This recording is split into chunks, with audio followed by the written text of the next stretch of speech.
hub, and spoke. Audio Collective.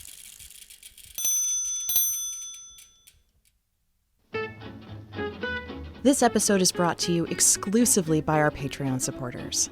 To learn more about the ways you can support the show, head on over to patreon.com/lonelypalette.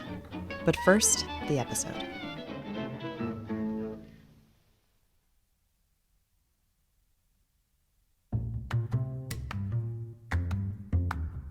Okay, so you have a huge wave, almost tsunami-like. It's a deep blue ringed with white, and the foam is coming up and it's engulfing the whole scene. It almost feels like it's about to eat the small mountain in the background. So what jumps out at me are actually, they almost look like fingers on the wave, that they're kind of overwhelming the boat, and like they seem like they're about to like reach down and grab something. Once you start looking closer, you see small boats that are just being eaten alive by this huge wave. It's a violent image, and I think that kind of gets lost when people just see the wave and it seems like a landscape, but there's this human element to it too. Yeah, it's a very specific moment. Had it been 2 seconds later, the wave would have crashed and you wouldn't even see these people. They're doing the right thing. If you encounter a big scary wave, you have to fight your instincts and go straight at it. My eye goes to the boat, the people in the boat, and that wave, and it just keeps my eye moving in the circle like it's flat and it's three-dimensional. It is very static and very moving, constantly moving, like doesn't even seem What like... are your hands doing right now? They are flopping around like a wave, churning into your microphone. And of course, then the blue, I mean, that's just where your eye jumps to, is that blue just pops when you see it in person in a way that it doesn't pop when you see it on a tattoo. Right in the emoji, for sure. And you can even see like a mountain peak in the background, which almost blends in with the waves. It's hard to tell what's wave and what's mountain to me sometimes. The waves can look like a mountain, the mountain looks like a wave, so it's, makes you look at all these different layers of the image. Is this a disaster in the making? And well, maybe. But I take, Fuji there as kind of a good luck symbol. It's all encompassing and destroying everything, but also bringing life in that it's ocean and rebirth.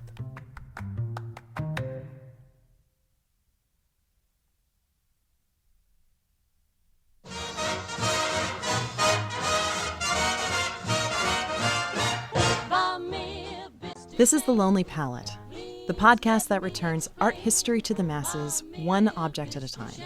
I'm Tamara Vishai. Episode 42, Katsushika Hokusai's The Great Wave off Kanagawa, from around 1829 to 1833.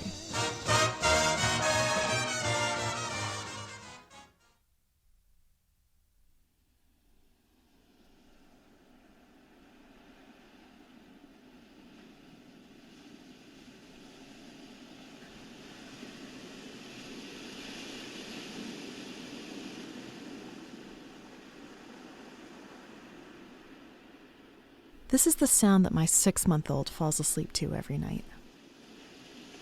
It's from a sound machine that's designed to look like a jar of fireflies and has a lot of soothing options. Glockenspiel nursery songs, pattering rain, but I've never used any other sound but this. The others are too distracting.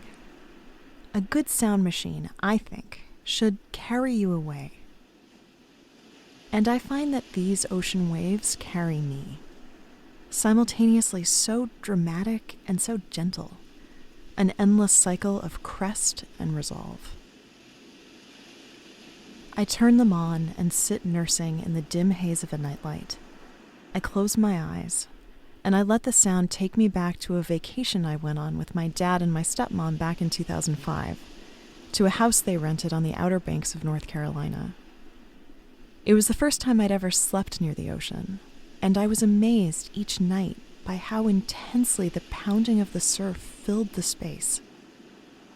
I remember one night after they'd gone to bed, taking my journal outside to write about a heartbreak I was in the midst of, and then finally setting down my pen in frustration, because it took too much effort to hear my thoughts over the sound of the waves. They were such noisy, insistent reminders of how vast and indifferent the ocean was. Too big to think about and too loud to think about anything else. So I just gave myself over to them. I let them white out my thoughts. I stood at the railing overlooking the beach, my head full of sound, watching the tide coming in, the tide pulling out, the moon overhead and reflected in the water, feeling the meditative succession of infinite agitation and release, crest and resolve. I thought about that deck on the side of the ocean the night my son was born, the relentless waves of contractions, that moment of unbearable peak, that break, that relief. And it's what I imagine happening to his little mind as he drifts off to sleep, maybe subconsciously reminded of the safety of that washing machine churn of life in utero, baby's first meditation. A gentle cycle, the royal, the quiet, his thoughts wiped away, carried off by the sound of the waves.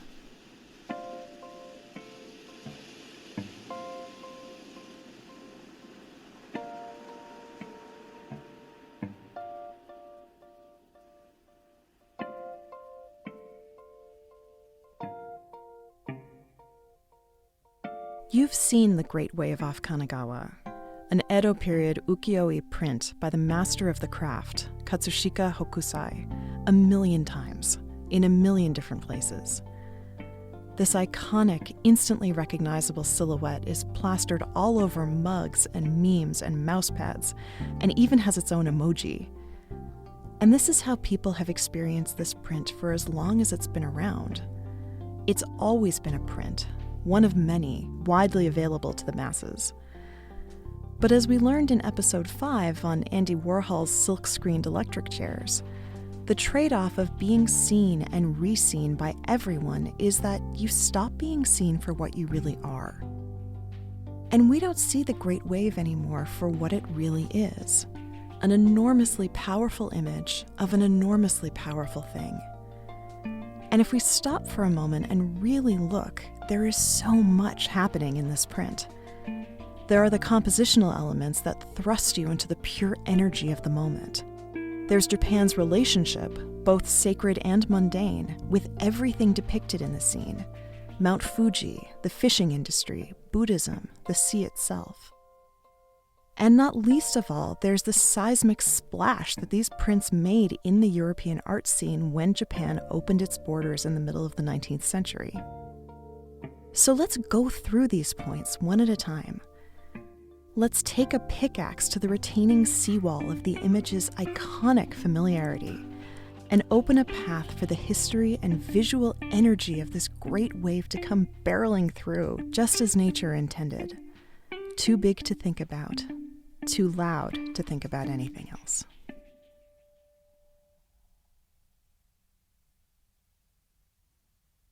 So let's start with the origins of everything. That is, the sea itself. It's hard to overstate the importance of the ocean to Japan, as formative and fundamental to the country as oxygen. It's said that Japan isn't a small island nation so much as a nation of small islands. The Japanese archipelago is comprised of thousands of them, with a coastline that stretches more than 18,000 miles, and at no point anywhere in the country is a resident more than 93 miles from the sea. The ocean currents from the several bodies of water and the diversity of climates has made for some of the most varied and productive fishing in the world, which has made the fishing industry culturally and economically invaluable to Japan. And it was actually the fishing industry that gave rise to the merchant class that created the market for this very series of prints, which became the art of the middle class during this period known as the Edo period, from 1615 to 1868.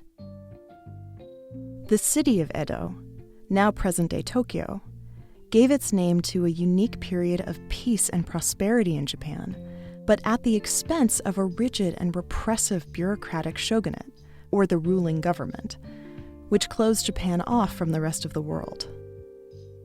The shogunate had originally divided Edo society into 4 distinct classes, with the samurai officials ruling the roost at the top, followed by farmers, artisans, and then merchants at the bottom. But Edo's increasingly mercantile economy, boosted by its lucrative fishing industry, meant that the merchant wealth soon started to outpace samurai wealth, and all of a sudden, Japan had a thriving middle class who could read, write, and for our purposes, fully immerse itself in the arts. Cities became thriving hotbeds of high and low culture, and nowhere was this more potent than in the capital city of Edo itself, which boasted the largest and most famous pleasure quarters. That is, centers of the best high and low culture money could buy. Quarters that were known informally as ukiyo, or the floating world. The origins for this name, the floating world, are rooted in the fact that Edo Japan was also deeply Buddhist. And if you know anything about Buddhism, you know that its fundamental conceit is the awareness of the transience of life, how we're only here for a pretty short time before this world of ours, and our existence in it, floats away.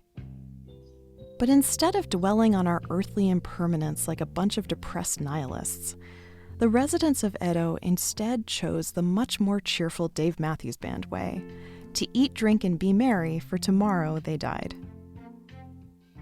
This philosophy permeated the floating world quarters with a culture of excess, of geishas and merriment and popular entertainment. And occupied as they were by a cheap art-loving middle class, the pleasure quarters begat the ukiyo-e print, the pictures of the floating world. These prints, which were woodblock illustrations that emphasized line, pure color, and a distillation of form, illustrated the pleasure quarters, the geishas, and, as we'll soon see, iconic images of Japan herself. These prints were hugely popular, cheaply produced, and inexpensive to buy. If you're lucky enough to stand in front of an unframed print today, you're instructed to hold your hand over your mouth, lest your very breath risk damaging it. But at the time, it was colloquially said that you could purchase one for the same price as a double helping of noodles. They were mass-produced, mass-disseminated, hardly considered valuable, and hardly even considered art. That is, until 2 key players came along, Katsushika Hokusai and Commodore Matthew Perry.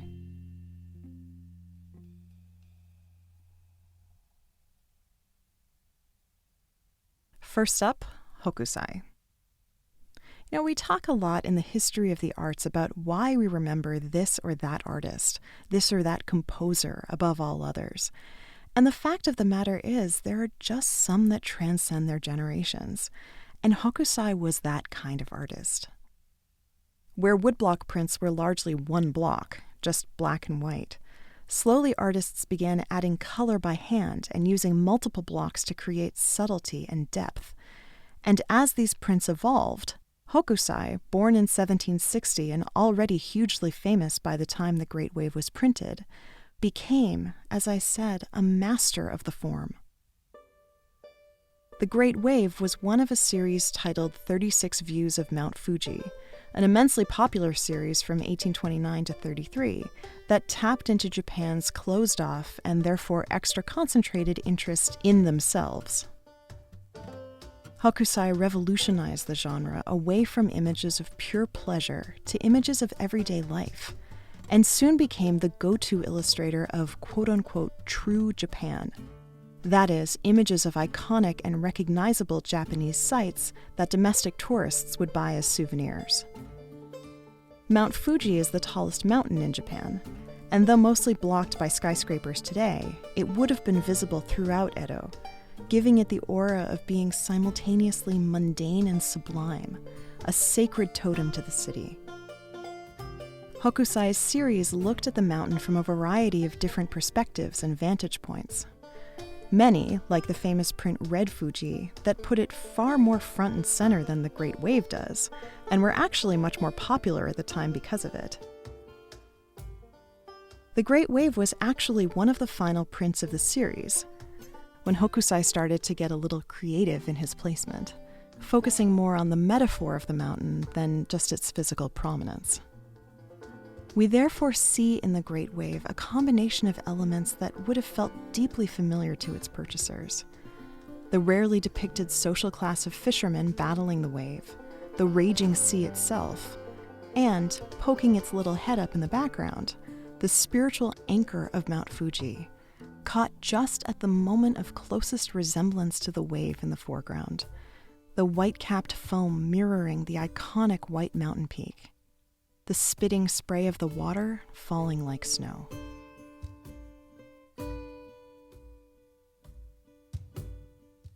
Yet despite the quintessentially Japanese subject matter of the Great Wave, part of what makes it so revolutionary and so visually powerful is actually the way that Hokusai synthesized traditional Japanese aesthetics with his interest in Western art. While Edo was officially closed off to the rest of the world, they still engaged in trade with the Dutch, some of whom smuggled European engravings into Japan, which then made their way into the hands of Japanese artists. And we can see how Western influence, specifically the use of linear perspective and deep, rich colors, makes its way into Japanese art, almost to the point of overtaking it entirely, as we see in the example of Kawahara Keiga's print, Dutch personnel and Japanese women watching an incoming towed Dutch sailing ship, which, from its title to its horizon line, feels like a somewhat half-hearted attempt at full-on copying Western aesthetics. But in Hokusai's virtuosic hands, we see how these Western elements of linear perspective and color actually serve to greatly enhance the existing Japanese style and subject. This print isn't the first time that Hokusai illustrated a crashing wave, as we can see from an earlier example in 1805, but it's the first time it's felt this immediate. In his earlier print, the viewer is stationed above, looking across at a high horizon and a schematic wave that looks like a giant swath of monochromatic fabric rising from the sea. It's imposing for sure, but the whole of the image feels a little flat, a little diagrammatic, more about the moment having happened than the moment actually happening. In the Great Wave, however, the low horizon line and slightly recessed background, both conventions of Western art, bring us directly into the action, as though we're looking on from an equally doomed nearby fishing boat. Yet at the same time, like in traditional Japanese prints, the foreground and background are still relatively unmediated, still flattened and compressed, which pushes all of the energy of the moment forward, right into our faces, leaving us breathless. It's like the image is built up from paper cutouts, layered one on top of each other, creating depth while still maintaining flatness, like a theater set, not something that the Western eye is all that familiar with. And this combination of graphic, stylized Japanese form and urgent Western realism creates a scene that is both static and full of moving parts, drawing our attention to the immediacy of the subject being depicted, which extends far beyond the view of Mount Fuji. This ruthless, terrifying wave, our human surrender to the magnitude of nature, not unlike the Western 19th century romanticism that we explored in Turner's Slave Ship in episode 18. The highest wave roils and lifts imposingly like a child under a sheet, and descends like an attacking bear, its foam like claws, like 100 individual hands threatening to drag down each of the fishermen in their boats, who themselves are nothing more than faceless peas in a sugar snap pod, hopelessly outmatched. And so much of this graphic vibrancy is indebted to the Prussian blue pigment, also a product of the West, which is so distinctively, intensely, and beautifully blue. Prussian blue was one of the first modern synthetic pigments, developed in Berlin in the early 1700s and imported into Japan in the mid-19th century, and then integrated into woodblock prints soon after. A long-lasting and relatively inexpensive game changer.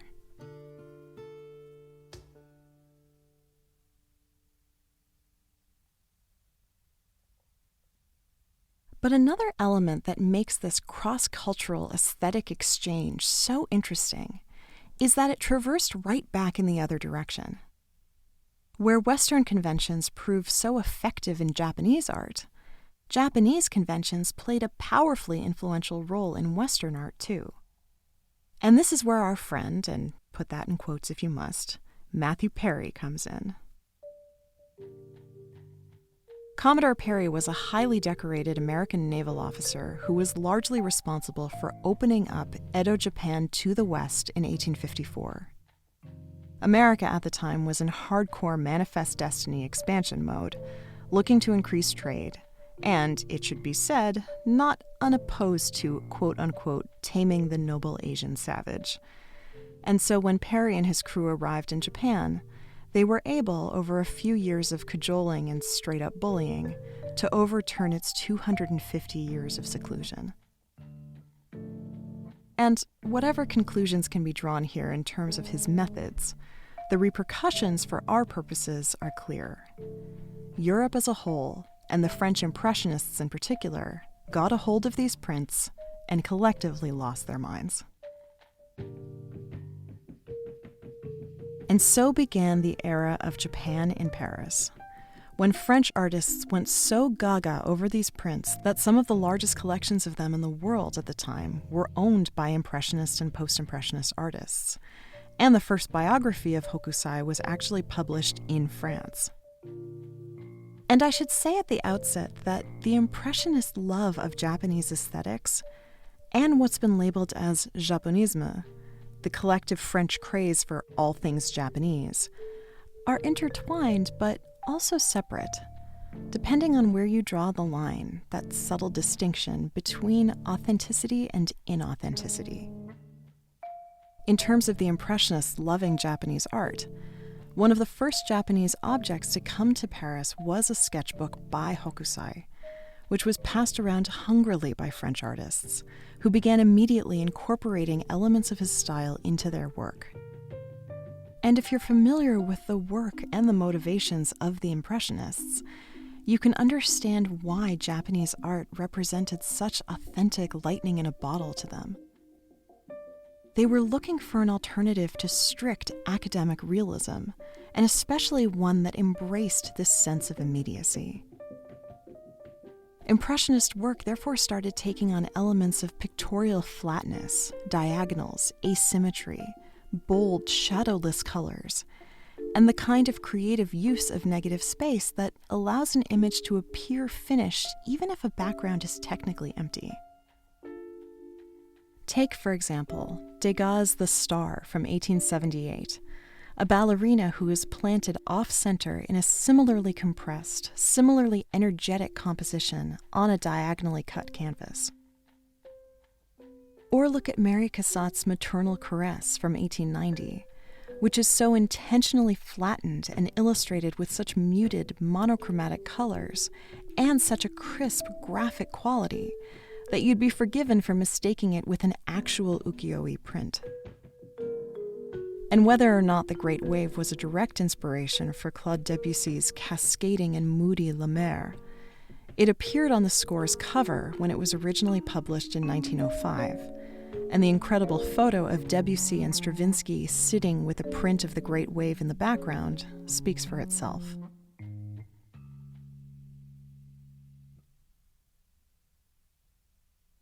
Of course, it could also speak to the entire phenomenon of Japonisme.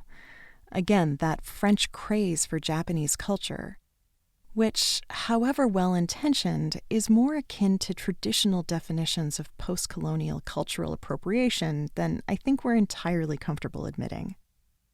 In 1867, the International Exposition in Paris mounted the first show of Japanese prints in Europe, opening the door for Japanese art, ceramics, kimonos, and fans to flood into Paris. And this is where we see a slightly less than authentic embrace of Japanese influence. Artists exploring a fad and attempting to capture an aesthetic they don't entirely understand. A famous example is Monet's La Japonaise, where he paints his wife Camille in a kimono and a blonde wig, and holding a fan the colors of the tricolor, clearly identifying the Japonisme phenomenon with his tongue firmly planted in his cheek, while simultaneously trying to both capitalize on it and, to be sure, try his own hand at it. And while it's a rich, gorgeously painted kimono, you can't help but be a little put off by his front and center placement of a blonde Caucasian woman, literally clothed in a samurai warrior, so coquettishly slipping this culture on, while the fans in the background drop around her like cherry blossoms. And then we have the problematic example of Vincent van Gogh, who proclaimed, earnestly though somewhat superficially, that, quote, all his art was influenced by Japan. He found Japanese prints to be a literal breath of fresh air, pinning them to the walls of his studio, praising the images that, quote, return us to nature, and writing, quote, we wouldn't be able to study Japanese art without becoming much happier and more cheerful, end quote. And we can see the evidence of his enthusiasm both in his depiction of his actual studio, which he plastered with prints, in the background of the portrait that he painted of his art dealer, Julien Tanguay, and in his painted copies of Japanese prints, the most famous being a plum orchard by Utagawa Hiroshige. And it's here that we get the best sense of both Van Gogh's love letter passion to Japanese aesthetics and the limitations of his understanding of these cafeteria-plucked elements. It's a painting that can only be described as pseudo-Japanese, overly flattened, accentuating the exoticized quote-unquote primitive, and, most cringily, framed with Japanese characters that are completely made up and meaningless, an attempt at capturing something that is clearly so meaningful to Van Gogh, but amounting to gobbledygook to any actual authentic custodian of this culture. And yet it's also worth noting that when both Monet and Van Gogh painted work that was a little less on the Japanese nose, paintings like Monet's Japanese Footbridge from 1899 and Van Gogh's Almond Blossoms from 1890, it does actually feel like they're tapping into something more authentic in the Japanese aesthetic, if not quite the technique. It feels like they're actually getting it.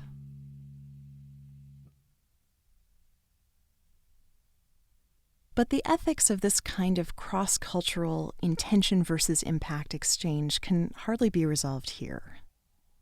A more productive takeaway, I think, is to acknowledge what these prints meant to the Western artists who cribbed them, and what this one in particular means to us today. We have a saying in my songwriting circle that clichés are cliché for a reason, that everyone wouldn't be so tempted to adopt them if they weren't so achingly true. And I think that there's something to be said for why the Great Wave is so indelibly popular, because it really is that powerful.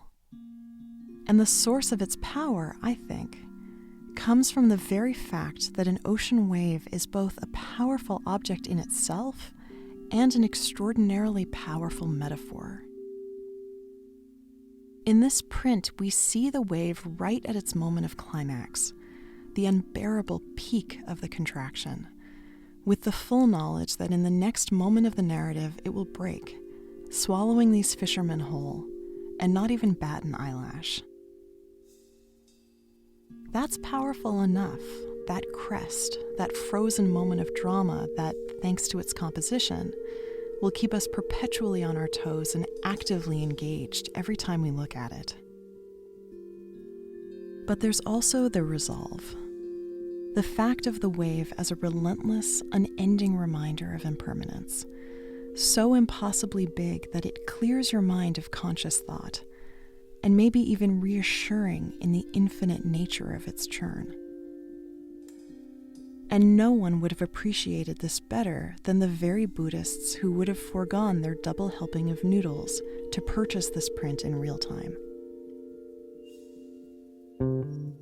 Because to be a resident of the floating world of Edo was to understand the larger implications of an ocean wave as a metaphor for the cycle of life, not just an opportunity for indulgence in pleasure quarters, but a philosophy to give yourself over to, one that's impossible to grip onto with your mortal hands. They would have embraced the words of the 20th century philosopher V.F. Gunaratna, who wrote in his book, Buddhist Reflections on Death, quote, "If you stand by the sea and watch how wave upon wave rises and falls, one wave merging into the next, one wave becoming another, you will appreciate that this entire world is also just that, becoming and becoming," end quote. And I know they would have surely appreciated Chidi explaining the Buddhist philosophy of death to Eleanor in the beautifully gutting finale of The Good Place. Picture a wave in the ocean. You can see it, measure it, its height, the way the sunlight refracts when it passes through, and it's there, and you can see it, you know what it is, it's a wave. And then it crashes on the shore, and it's gone. But the water is still there. The wave was just a different way for the water to be for a little while. And that's one conception of death for a Buddhist. The wave returns to the ocean, where it came from, and where it's supposed to be. Not bad, Buddhists. Not bad. None of this is bad.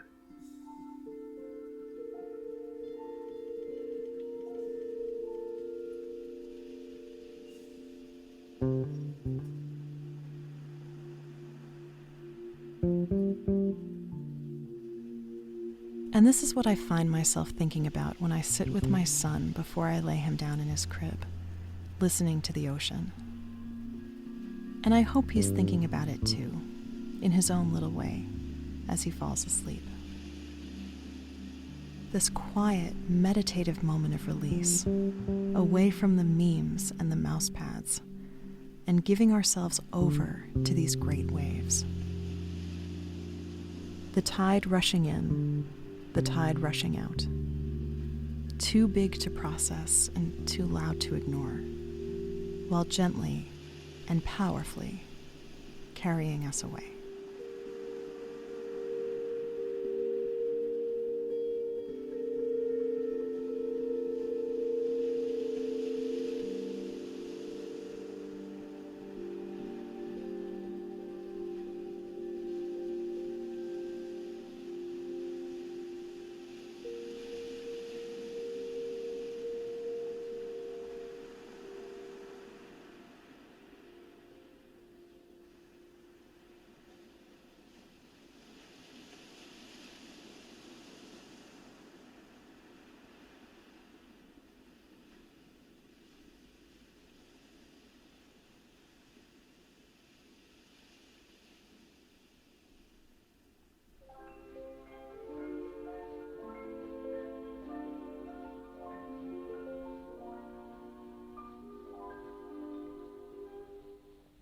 La mer qu'on voit danser le long des golfes clairs. Special thanks to Evan Blanche, my partner in crime and the inspiration for this episode, and to Ashley Blymus and Sarah Thompson, the curator of Japanese art at the Museum of Fine Arts Boston, for the private viewing of their prints of the Great Wave, which was an experience I know we won't be forgetting anytime soon. For more information, past episodes, and all of the images, go to thelonelypalette.com, And you can follow us on Twitter at Lonely Palette and on Instagram at The Lonely Palette, or like us on Facebook, and please do leave a rating and a review at Apple Podcasts. It truly does help more listeners find us. And this is the final week of the Lonely Palette Patreon Listener Challenge, which means it's your time now to dig deep and consider supporting the show. Not just because you like it, but because if I hit my goal, I will recap Bravo TV's art-making reality show, A Work of Art, which, full disclosure, I have never seen, and so you'll have the chance to watch it alongside me, but only if you give. Even just $1 or $2 an episode, it helps so much. Head on over to patreon.com/lonelypalette, and thank you so much. The Lonely Palette is a proud founding member of Hub and Spoke, a collective of idea-driven podcasts, and one that I'm so excited to recommend to you today is the most recent episode of Open Source with Christopher Lydon on the book The Soul of Care. It's an exquisite conversation between Chris and Dr. Arthur Kleinman on a doctor and a husband's re-education as a caregiver, and an exploration of the difference between resilience and endurance, and between knowledge and experience. Listen at radioopensource.org, at hubspokeaudio.org, or wherever you get your podcasts.